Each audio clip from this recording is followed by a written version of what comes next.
Okay, for the second part of the experiment, I have salty water, about a quarter of a teaspoon per 125 milliliters of water.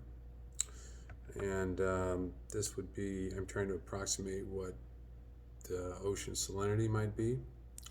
And this is, and I will dye this rojo. And this will be the distilled water. This is water that is just pure H2O, nothing dissolved in it. So it's important to note that these are the same temperature. So we don't want to know about temperature now, we only want to know about salinity. So also we can look at viscosity. As I put in the dye, I'll put in 2 drops of red and consider the flow rate now of the dye through the salt water versus the fresh water or the distilled water with nothing dissolved in it. So how does salinity affect viscosity? So is there a difference? Does one spread out more quickly?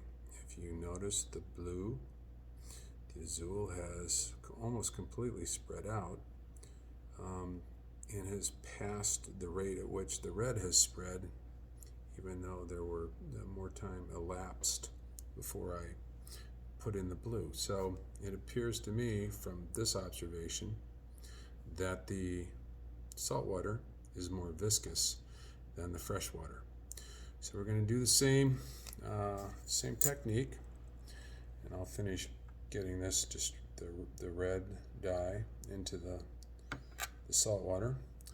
And for this experiment, I'm going to start with the fresh water on top, and I will leave the salt water on the bottom. And as you can see, the salt water still hasn't even spread out yet. So I might try to pick that up a little bit. The temperatures for both of these are just cold tap water.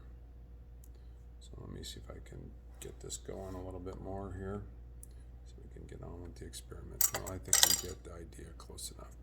So I'm going to take the salt water will be on the bottom, the fresh water will be on top. Let's see what I got here for skills.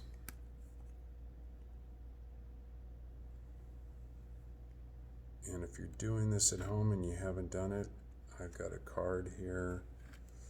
And pull this out. Oops. Not very well done. I apologize. But again, you can see the fresh water, we've created a zone here. They're not mixing. And we've created a zone right here, which is what is called a halocline. So this is the separation of salt to fresh. But if I turn this upside down, and I apologize, I've spilled way too much water. If I flip this really quickly, then you will see that they mix this way. So the salt water obviously is more dense than the fresh water. And I'm sorry, that was a bad demo, but is what it is at this moment. Maybe you found that same experimental flaw in your examples.